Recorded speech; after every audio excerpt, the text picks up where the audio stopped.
Well, hello, this is Peter Combs from Bitamount.com and P.O. Combs Asian Art in Gloucester, Massachusetts. And today is Tuesday, October 20th, 2020. And in this video, we're going to take a look at the Sotheby's Important Chinese Works of Art sale that finished up a little over a week ago, as well as the Christie's Pavilion Sale. And both of them have some interesting information in them. The prices were sort of curious in some cases, and other cases they were very exciting. And this was on the heels, of course, of the Sotheby's monochrome sale, which we covered in last week's video that did so well. But these two sales make some interesting points as far as prices in the market goes, and I want to go over it, and we're going to talk about it a bit. All right, and we're going to start over here at the the Sotheby's sale, rather, excuse me.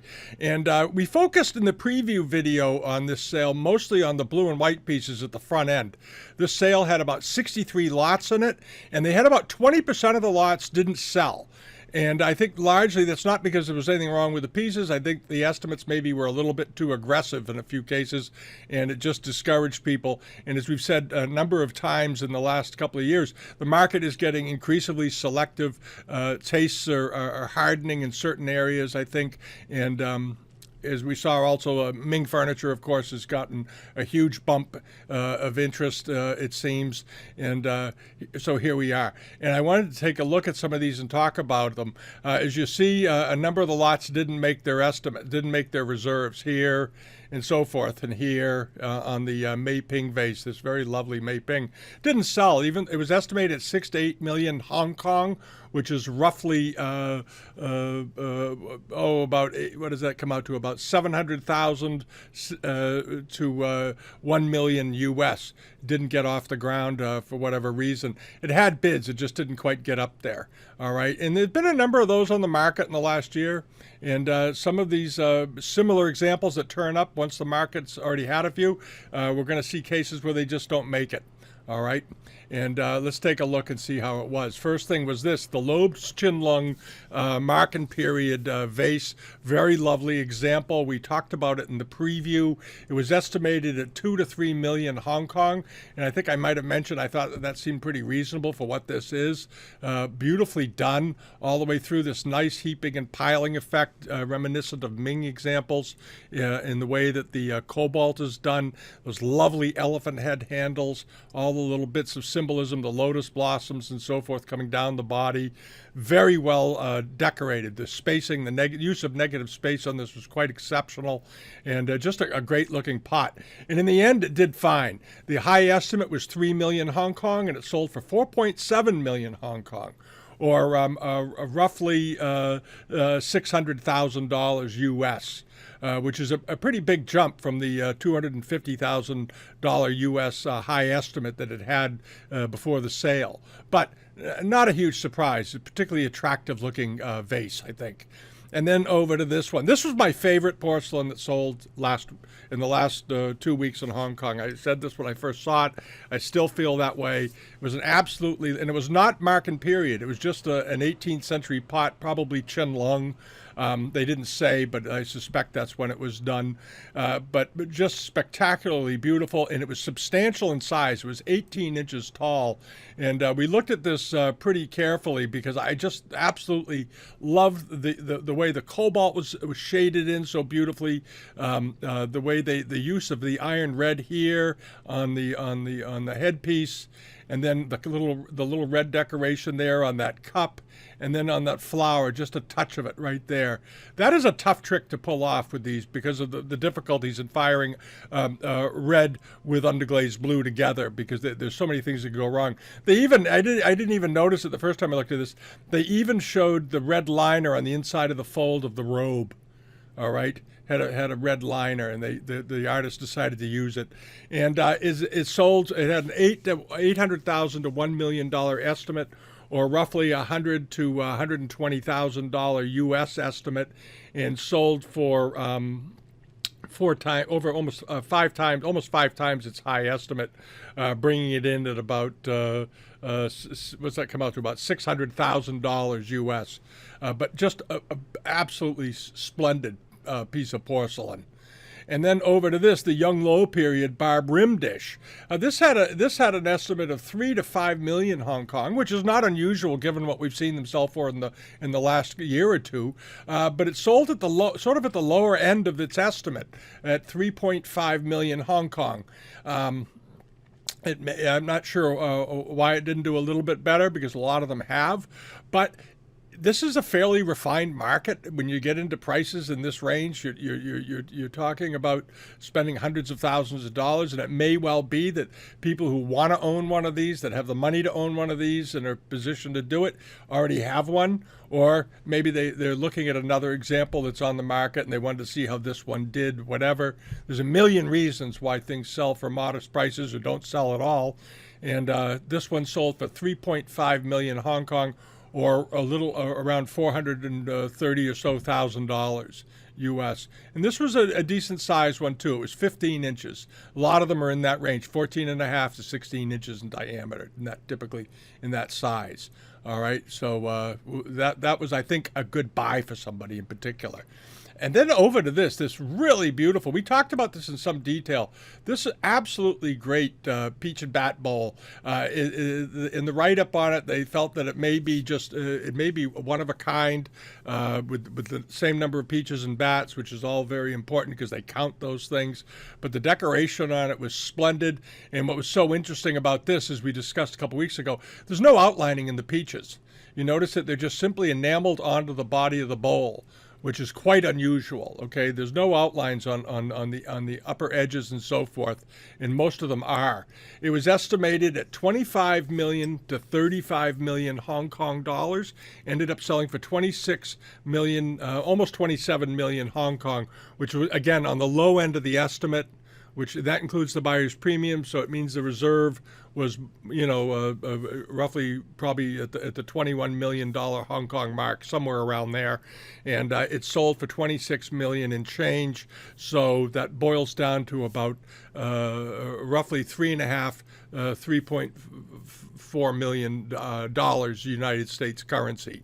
All right, and I think that was a good buy because these are exceedingly rare. And they were among the favorites of the Yongzheng Emperor. And similar peach examples were also very much favored, of course, by the Qianlong Emperor. And then over here, the Sandwa Bowl. This was a dandy bowl, and it had a fairly modest estimate. It was estimated at $200,000 to $300,000 Hong Kong, and it sold for $504,000 Hong Kong, which is around $65,000 US. Beautifully done, beautifully enameled. And this is a small bowl. These are how big? 5.5 inches in diameter. These can be very small. The photographs can make them look bigger, like they're 8 or 10 inches. They're not. These are quite small, but a lovely example. And Sundwo form bowls are highly desirable among collectors. And then over here to the Christie sale. That was it for the Sotheby sale. The rest of the stuff did okay. The jades did, a few of the pieces did quite well, but it was sort of a hit or miss. It was a hit or miss sale. But the the Christie sale here, they had the snuff bottle collection. And I want to mention snuff bottles because a lot of people go in, they get a hold of us and they're interested in collecting Chinese art, but they don't have a ton of money to spend. They've got a bit of money to spend. Snuff bottles represent a great value for what they are. They were incredibly popularly collected in the West in the 1920s, 30s, 40s, and 50s. There were some enormous snuff bottle collections assembled in the United States and in England and Europe of top quality stuff. There were some very, very fine snuff bottle dealers around, and that's where most of them got traded and bought and sold. And the auction houses have access to a lot of them. They're a little bit hesitant to do it because they don't typically bring a lot of money. This sale, for example, brought a total of 2.4 million Hong Kong, or around, what's that work out to? About $300,000 US, which isn't a huge amount of money for a Christie sale. But I hope you looked at them. I hope some of you took part in this because there were some pretty good buys. And if you look at the estimates and the prices realized, you see that you basically divide all these prices by 8 to get the U.S. currency conversion out of it. So something that sold for 12. This beautiful Realgar snuff bottle with probably Imperial Workshop, no less, sold for about $1,500. All right, and that is sort of how it goes. All right, you can get some stupendously fine examples without going broke doing it. Here's a really great emerald green snuff bottle, probably Imperial Glass Workshops, nicely done with its under tray. Let's blow that up. Here's the little tray that goes with it with these lotus blossom petals on it. Lovely color with this nice pink lid on it. Just a beautiful package. And what did it sell for? It sold for around 6,000 Hong Kong. So that comes out to what? Divide it by 8. About 800, well, roughly $800 or so, something like that. A little under 800, 750. That was a dandy buy. And there's this sort of idea, I don't want to, people often feel a little intimidated for some reason buying at Christie's or Sotheby's. They want your business. They're happy to talk to you. And you can buy things there. And we're going to go through some examples as this video goes on of great buys in porcelain that were certainly in the range or even less than what they sell for at times on eBay or other websites.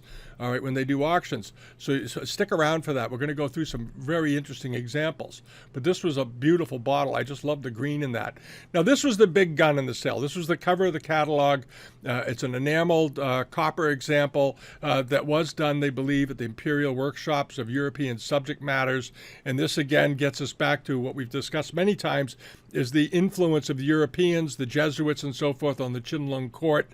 And here we have two obviously European women seated within a sort of a rope twist frame in this beautiful red ground dish with a classical sort of Chinese landscape scene within it. Just a great package, and it is marked Marken period Qianlong example. Here's a picture of the mark. This is what's on the bottom of the bottle, the 4-character mark, and then the 4-character square seal mark is on the bottom of the dish. Okay, and it ended up selling for 562,000 Hong Kong, or around what's that boil down to? About $75,000 roughly. But Imperial Workshop, okay, and this was run at the palace where they made these for the emperor. The emperor was a big fan of snuff bottles, as he was of many things, but snuff bottles were a favorite, and they produced some superb examples there, particularly in enamel and glass. All right, and here's another probably Palace Workshop bottle. They went for about $10,000 roughly. The estimate was $80,000 to $100,000 Hong Kong.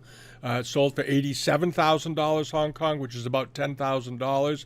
But if you blow this up, and you want to see what really fine glass workshop pieces look like from the palace, this is a wonderful example because it's contrasted with the white bottle with the red overlay that's been carved and then polished down just beautifully. And you notice how finely it is worked. All the glass is beautifully, all the edges are neatly polished down. This is a small thing. This is a little tiny bottle. It's 2 inches tall. We're magnifying it heavily here, but you can see how good their workshop was at producing these. It was good at producing these things. And again, you have this sort of classical wave border that you see on numerous times on enamel Chinese porcelain from the 18th and the 19th century, and even the Republic period. But just a great-looking bottle, and it was sold for about $10,000. And there aren't many pieces in the Chinese art world that you can buy that were produced at the Imperial Workshops for $10,000 these days. That's a pretty rare bird. All right, and then over to this, the Pavilion Sale. This had a lot of interesting stuff in it. There was some good, very, very early jades. And this is the Pavilion Sale is an annual sale that they run, and it's sort of typically moderate range things with a few real gems thrown in to garner some extra interest. But it is a sale that you can buy at. You do not have to be wealthy to buy at the Pavilion Sale, and you can pick up some lovely examples without blowing the bank. And we're going to go through a bunch of them to give some idea. All right, one of them was this absolutely great transitional period. They called it late Ming to Qing. I always could just call these transitional period, which is in the middle there. This very nice sleeve vase. It was 16 inches tall, and it had this great decoration on it. That is a fabulous scene of this food lion sort of hunched up. I have a dog that looks like that periodically when he sees something that shocks him. And just a nice example all the way up with the bamboo leaves at the top. Looked to be in very, very nice condition. And The estimate on it was fairly reasonable, 20 to 30,000 Hong Kong. It sold for 30,000 Hong Kong, and that comes down to what? How much is that? That's under $4,000 for a transitional vase. And we've seen pieces of the transitional period, not nearly as interestingly decorated, sell at sort of average auction houses or on eBay or somewhere, and they can sell for more than that. This was a nice one, 16 inches tall, unusual pattern, beautifully done for about 30, what's that boil down to? About 3,800 $3,800. A great buy, a great buy. And then over to this really lovely 12-inch tall snowflake Peking glass bottle with overglazed red and then carved. And they have this listed as a 19th century example. They don't show a bottom, but they also did extremely similar examples to this in the 18th century. And they may not have been exactly sure when it was made, so they erred on the side of being conservative and just called it 19th century, because people that know Peking glass very, very well can identify the date it quite easily. To my eyes, this looks older than 19th century, but maybe in person it looks a little bit different, but it doesn't matter. It's beautifully done. It's got this nice clear, it's a clear glass that they call it snowflake because there's these white inclusions that puff into it, and then this good ruby red overlay. Very nice deep colors, nicely carved, nicely finished. Again, beautiful polishing work all the way around on these good examples, and then a slightly splayed foot, and you can see how they carved out you can actually see some of the carving lines in the glass around the foot fairly clearly. And it did well, but it didn't bring an insane price by any stretch. It bought under $5,000 for a great example. And ruby red snowflake overglaze, overdone bottles. And it's funny, it almost seems to me that this Peking glass, for some reason, has never caught on yet with Chinese collectors. And I'm not sure why. It's like Blanc de Chine for a long time wasn't heavily collected by Chinese collectors. It's white. It just wasn't of interest to them. Now it is. That's changed. As we've seen, the prices of Ming furniture skyrocket. And it may well be that good Peking glass is the next one that'll get picked up, because the quality is outstanding and there's a fair amount of literature out there to help people date them. And when that happens, vases like this are going to become very expensive. So if you like Peking glass and you're thinking of building a collection, I would suggest you start collecting now rather than later. And this would be a heck of an example to start with. And as I said, for under $5,000, you can't beat it. And then here, this was nifty. A couple of Song Dynasty Qingbai ewers with this one with molded relief pattern on it, and with this early, this sort of tribal flask shape with the loop handles and so forth. Nice piece, little under 5 inches tall, with this beautiful faceted pot with a nice crackle glaze in it. A really charming example. It has a lid on it. I'm not sure the lid is original to it. It might be, because it's hard to say with these lids. Often the lids were made separately and then sort of matched up with pots once they were made, just as they did in the in the Ming Dynasty. That lid looks like it absolutely started out life with it. The other one I'm not so sure, but I don't care, because it was you got both pieces, both absolutely Song Qingbai wares, and they were estimated at 30 to 50,000 Hong Kong. Check the selling price; it was more than half the low estimate. Which there you go. This is a case where they had a pretty good estimate on it, but the seller said bring down the reserve. Now, he may have brought the reserve down right before the sale because he really did want to sell it, and he maybe was told there's not going to be a lot of interest in it for some reason, and so he cut the reserve down. But regardless, somebody bought it for $13,750 Hong Kong, which comes in at around about $1,500 for both pieces, U.S. Great buy. That was a good buy. And then over here to this I thought was one of the best buys of the sale. An absolutely lovely Daoguan 6-character mark and period load bowl, measured about 6 inches in diameter, beautifully enameled. I almost said enamulated. That was interesting. Anyway, enameled. And if you bothered to take a good look at it, really lovely beautifully done. You notice that the enamels are all very neatly contained within their outlines. The bird, the phoenix, has an expression on its face. The shading of the pink in the larger areas is very nicely done and delicate. The outlining of the leaves, the different colors used, the deep green and the sort of aqua green that they use, the shading on the flowers, all of this is very well done. Nice, even white ground in the glaze. The gilded edge was still in good shape, and it's got this beautiful turquoise interior. Just a good example all the way around. Absolutely nothing wrong with this. This is a nice thing. Sold for 18,000 Hong Kong. Again, almost half its low estimate, and that comes in at just a little over $2,200 for that. Somebody picked that up.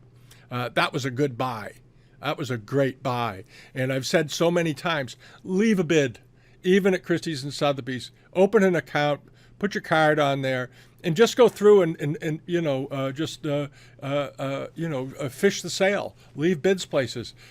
Somebody, I'm sure, got this and never thought for a minute they'd get it for that price. That was a great buy. That was a very good buy. There's a couple other great buys coming up too. And then there was this very handsome pair of tea dust trilobe. They call them trilobe vases because there's 3 lobes running around them, obviously. These are about 9.5 inches tall. Very nice, late Qing, but good even glazes on them. Decent color, nicely potted, nice neat bottom at the foot rim there. You can see it. All right. And probably very late Qing, judging by it. And then you have the slight bleed of the glaze at the top where it pulled down in the kiln, creating those little wavy lines. Nothing wrong with that. Estimated at 30 to 50,000 Hong Kong. Sold for what? About $4,400 US, even less actually. Very nice buy. And as I said, it's a pair. And always keep in mind that pairs are worth around the rule of thumb I always go by is they're worth about 3 times the price of a single. All right, so here you have a pair. I think that was an excellent buy for someone. And then here to this Kangshi is 8-inch bowl. It's a nice big bowl in a very desirable pattern, the fish and aquatic scene pattern. They've done these on plates and dishes and saucers and so forth, but this is an 8-inch bowl. That's a nice sized bowl to have with this pattern on it, with the crayfish, and they're all fat. These are fascinating to look at. Here's an underwater, like some sort of sea snake or something. Very desirable pattern, very desirable and interesting to look at, and an excellent buy. It was estimated at 30 to 50,000 Hong Kong. Went for 56,000 Hong Kong, but that's not big money for one of the something of this size. A nice example, and it looked like it was in great shape. It's about $7,500 or so. Again, another good buy. All right, and then we'll mosey over to this. This is interesting. In this same sale, about 15 or so lots apart, they had 2 of these Chanchu Ping vases with the peach patterns on them that were made famous during the Qianlong period. This is the first one. It was estimated at $80,000 to $120,000, and it is dated to the Guangxu period with a Qianlong mark on the bottom. All right, and which was not unusual for these. And it was nicely decorated. And we're going to take a look at the decoration on this because I'm perplexed by the difference in price here. All right, this one is nicely done. The peaches are nicely done. The shading is good. There's lots of detail on the branches of the trees and so forth. The outlining of the leaves and the way they flow is very attractive. Nice white glaze and so forth. Okay, there's this one. And it sold for 125,000 Hong Kong, slightly above its high estimate, or that works out to about what? About 15,000 or so dollars, roughly. Okay, and then we go over to this one, which is nearly identical, with a $200,000 to $300,000 estimate, late Qing to Republic period, so it's roughly the same era, similar Qianlong mark, and it sold for twice as much. And for the life of me, I've looked at them both pretty carefully, and I don't know why, unless one of them had a repair or something to it. And I don't think the peaches on this one are nearly as well done. This was what I found confusing, was that the way the peaches are decorated and the shading and the quality of the enamels, these look sort of pockmarked and so forth. There's some degree of that may be intentional, but these just doesn't look as good. And I didn't think the tree trunks were as well painted either. But for some reason, this one sold for 250,000 Hong Kong, or roughly around 35,000, 30,000. So it sold for double what the other one sold for. And it's actually, they're both roughly the same size, within an inch or two of each other. So maybe somebody out there knows, maybe if one of you have seen these vases, maybe there's a reason why one sold for so much more than the other. Maybe the first one had a repair, I don't know. But that struck me as an odd difference for two so similar examples from the same period, especially a later period. And then this was among the top buys of the day. This is an absolutely terrific 9¼ inch tall copper red vase, beautifully done. Lovely, lovely bottle vase, 18th century. Nice glaze. You have the slight white area exposed with the red pulled back during the firing. This beautiful body, nice deep dark glaze with crackle running horizontally predominantly through it, banding, and then this beautiful foot where it thickens out and rolls over to this nice even lower edge. And then you have this exposed porcelain at the bottom with the slight iron oxide line, and you can see how you can actually see how the vase was, the foot rim was undercut by the potter to trim it so it would stand nicely. And somebody bought this for $6,250 Hong Kong. It sold for just about 2/3, 60% below its low estimate. Way below its low estimate at $6,250 Hong Kong, and that boils down to under $800, or around $800 for the pot, all in and done. All right, and I dare say that if you've looked on eBay or you've been on any of these other auction sites, you know you've seen these on eBay in this glaze sell for 2,000 or 3,000 anyway, which is in line with the estimate above. So I think somebody here got a spectacular buy. Just a spectacular buy, and I suspect they were probably shocked to get a copper red example of this quality for under $1,000 in any day of the week, considering the low estimate on it was around 2,500. All right, this was just a terrific example, and it may be that the seller dropped the reserve right at the beginning of the sale. Who knows? But that was an absolutely outstanding buy. And now we're going to take a look at a few things that did very, very, very well. Not everything was a bargain. You have this absolutely super, about a 4-inch tall Qingbai censor with these lotus leaves on it, but beautiful glaze. It was around 4 or 5 inches tall, as I recall, but a lovely example.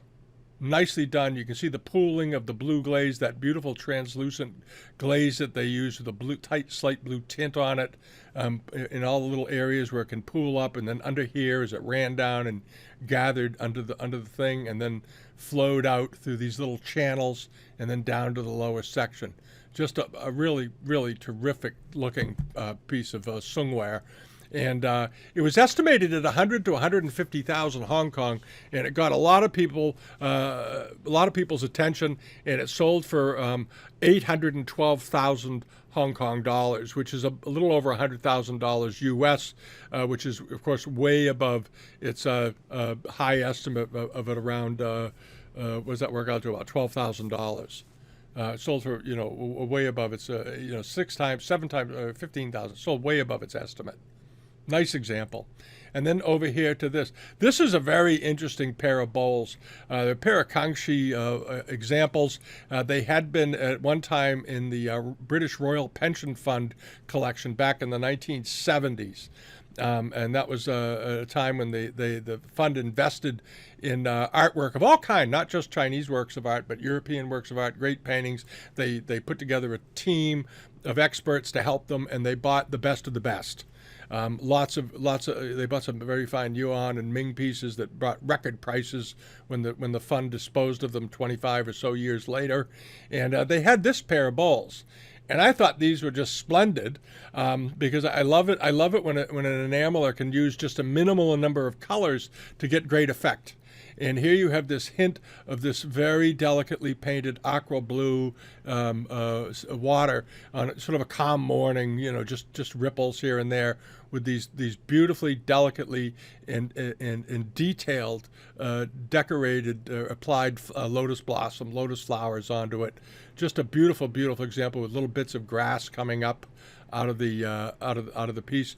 Roux head foot rims, and these were decent size. These weren't little tiny cups. These were a foot in diameter each. They were estimated at 180 to 250,000 Hong Kong.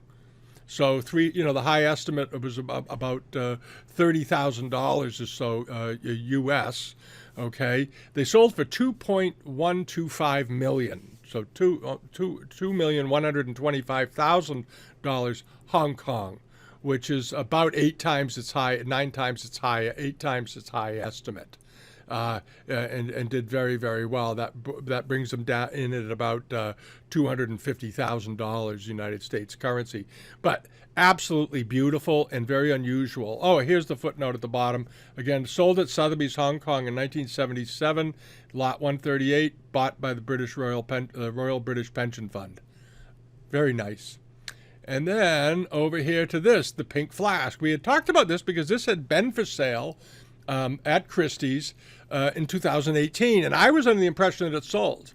I swear it sold. A couple of people told me it sold, and it had a buyer, and for whatever reason, it's now listed as unsold, which may mean the buyer didn't pay for his purchase or something happened. At any rate, and they put it back up, and we sort of speculated in the last video we did the preview of this how it would do, because it's coming back onto the market just 2 years later. How will it do? Because this is sort of a gamble for the seller, and apparently, and I don't remember all this text being here when we previewed it, but anyway, I think they've altered it or dressed it up a little to give it a push. At any rate, it was estimated at 2.6 to 3.5 million Hong Kong. Which is slightly more than it was back in 2018, as I recall. And this time around, it sold. It did sell. Here it is, price realized, 4 million Hong Kong, or roughly $500,000. Now, this was not a huge moon flask. These are not big. This one's just 6 inches tall. As you know, some moon flasks are, 14, 15, 16 inches tall and so forth. This was a small one, very delicately done, but absolutely beautiful. And I hate it when great things don't sell and get messed around with, it. People don't pay their auction bills, because you can stigmatize the piece a little bit in the eyes of the market. And this is a very beautiful piece of famille rose porcelain, and deserves whatever it can get.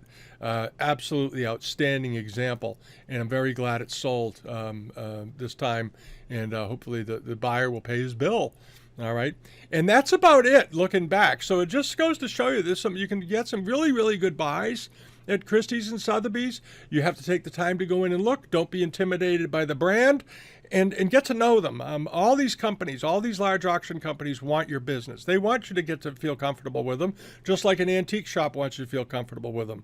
If you see something you're interested in pursuing, let it be known to them. Ask questions, talk to an expert, and you might find yourself on the buying end of a fabulous copper red pear-shaped vase for under $900, under $800. And, getting it shipped from Hong Kong to the U.S. is going to run you about $100. All right, or 150 maybe, but great purchase. All right, don't be afraid to buy things in Hong Kong. All right, that's about it for this video. If you enjoy them, as they say, like, share, and subscribe. Give us a thumbs up down here. Subscribe to us. Visit us at bidamount.com. Leave a comment. All that good stuff. And we'll be back later in the week, and we're going to try and get a preview sale out video for Rob Michael's sale coming up in a couple of weeks over in the Netherlands. If you haven't seen it yet, you can see it on Live Auctioneers. If you're on the global member pages at bidamount.com, the entire sale is on there. You can go check it out. He's got some really nice things this time around, as he always does. All right, and plus all the other global member page stuff that's on there. We've updated it 5 times in the last 6 days, because things keep changing. All right, have a great week, and we'll be back on Friday. Bye-bye.